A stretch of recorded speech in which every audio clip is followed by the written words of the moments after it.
Assalamualaikum, hai semua. This is my COVID journey day 5. Ini hari kelima, tanggal 19 Juni 2021.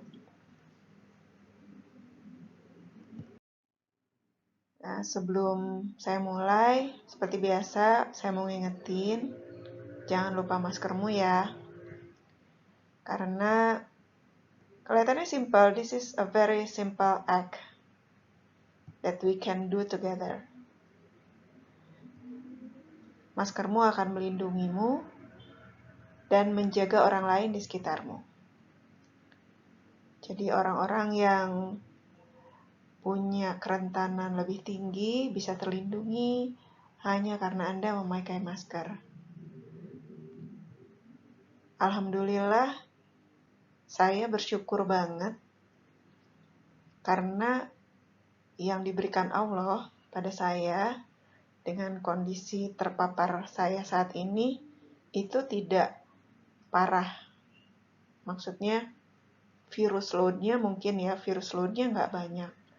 Jadi sekalipun saya terkonfirmasi positif COVID, tapi saya hanya dengan gejala ringan atau bahkan tanpa gejala.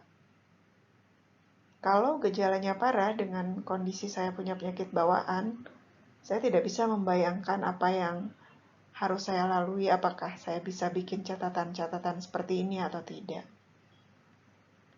Jadi buat saya bersyukur banget bahwa dalam kondisi saya positif terpapar COVID sekalipun, gejalanya relatif ringan atau bahkan tidak terasa oleh saya secara pribadi. Tapi virusnya ada dan saya berpotensi untuk menularkannya pada orang lain gitu. Jadi itu sebabnya saya harus isolasi mandiri, menjaga kontak saya dengan orang lain sehingga saya tidak menjadi sumber dari penyebaran.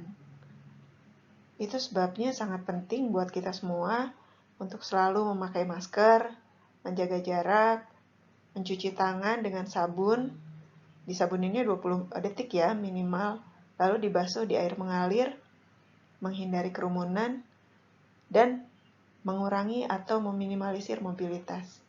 Ini semua hal simpel, sederhana yang bisa kita lakukan sebagai bagian dari masyarakat. Ini menjaga dirimu dan menjaga orang lain di sekitarmu. Jadi pagi ini, selain morning routine yang harus saya lakukan dan saya coba rutinkan, minum air putih segelas, olahraga, cek suhu, cek saturasi oksigen, nyapu ngepel, dan lain sebagainya, yang saya harus siapkan pagi-pagi karena hari ini jadwal tes saya sudah dapat link untuk diisi sebagai bahan dari screening juga.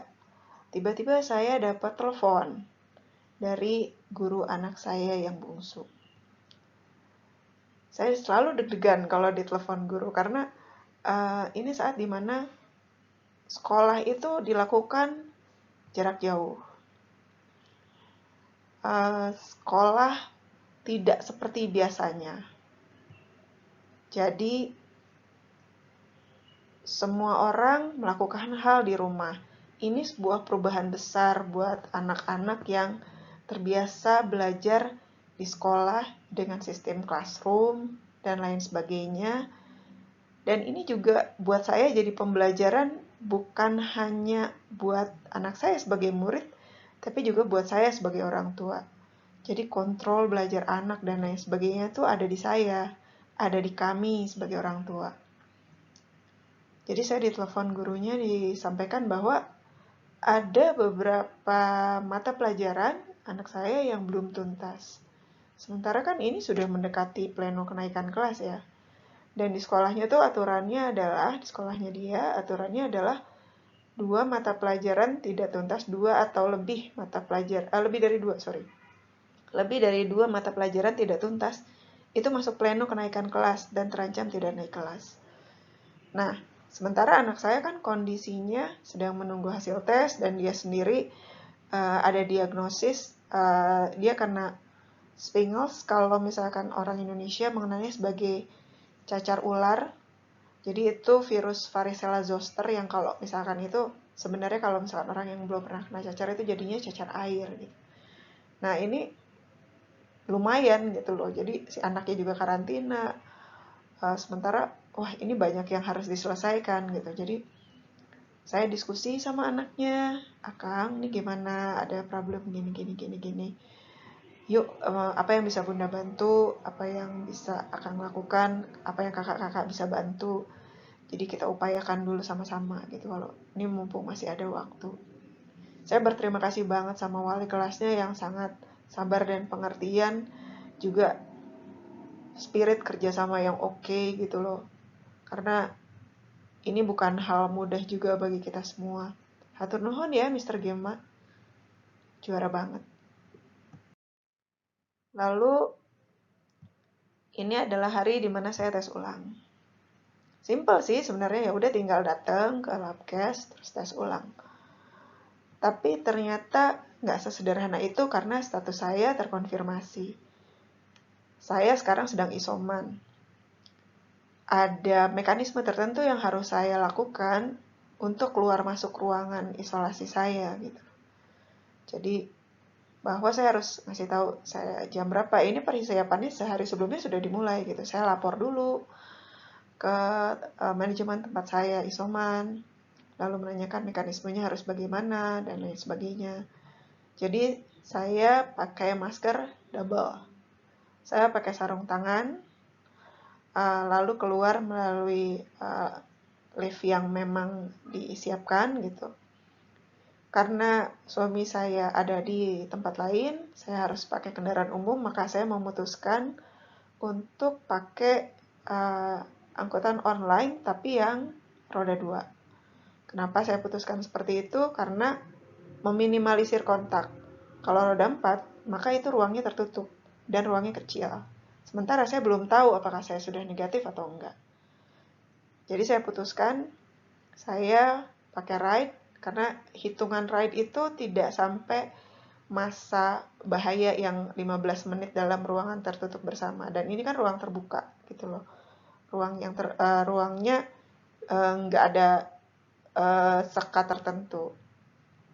Jadi saya ke sana pakai ride, pulang pakai ride, bolak-balik itu saya nggak sampai 45 menit. Jadi saya beneran datang ke sana karena sudah siap juga dengan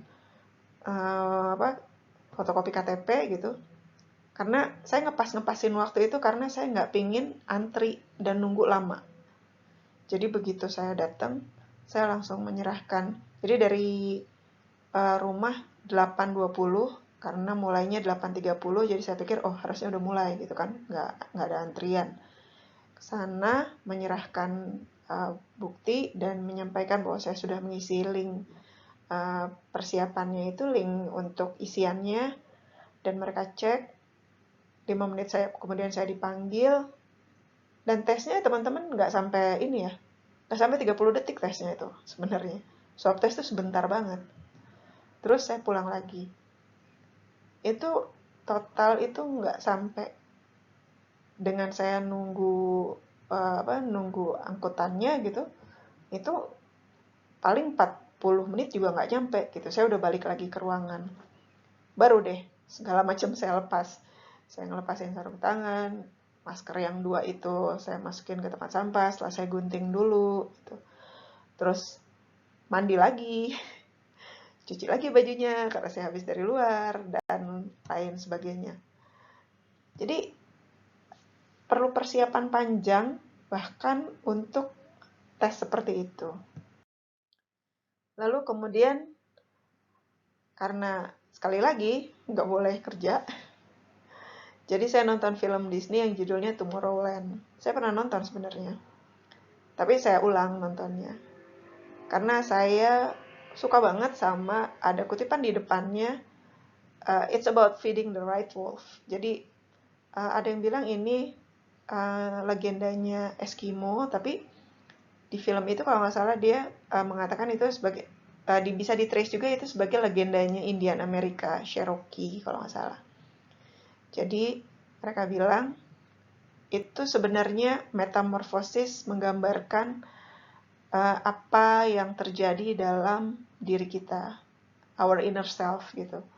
Jadi serigala atau wolf yang satu itu adalah light and hope, cahaya dan harapan, dan yang satu lagi jadi menceritakan dua serigala yang selalu berantem eternally sampai akhir masa.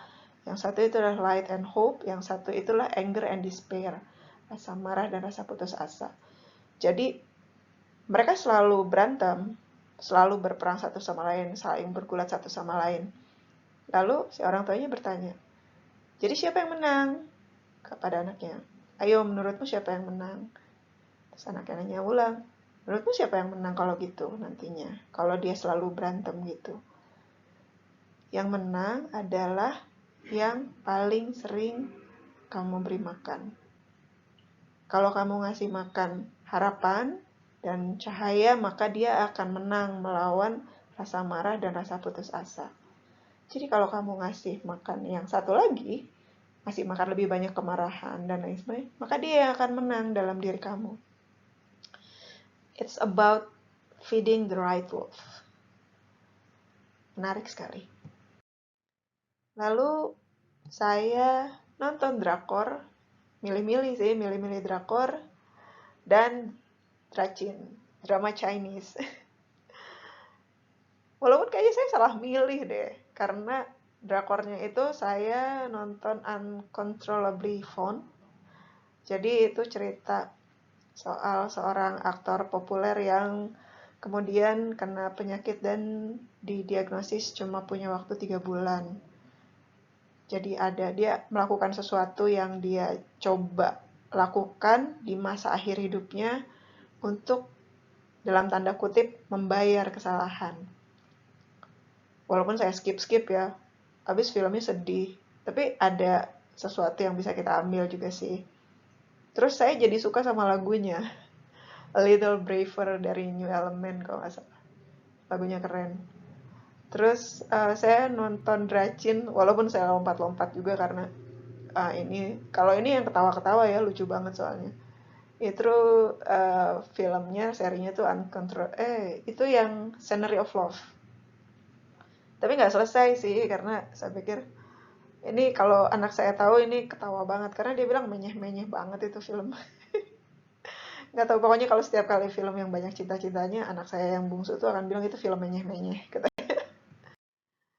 Terus talk to your loved ones. Jadi setiap hari memang selalu telepon anak-anak, diskusi sama anak-anak. Ngapain kalian hari ini? Udah makan belum? Sarapannya apa? Dan lain sebagainya. Atau video call. Ada aja yang mereka ceritain gitu, dan it's bright up my day gitu. Selalu asik bicara sama mereka, walaupun kadang nggak penting juga gitu, kayak bunda ini masang baterainya gimana sih, kok ini nggak nyala nih si oximeter yang aku kirim ke rumah, ternyata salah masang baterai dong. Pokoknya lucu lah gitu, tapi itu selalu cheer up my day. Dan self pampering, aku maskeran loh, jarang-jarang banget aku maskeran. Saking seringnya lupa, jadi aku cuma beli tapi nggak aku pakai, sampai diomelin sama anak aku, nggak usah beli kalau nggak dipakai. Terus makan coklat sambil baca buku, terus nonton uh, Nihong no Mantapu, biasanya sama Sabrina sih, dan Kimono Mom. I miss you Ina, biasanya nonton ini sama Ina nih. Terus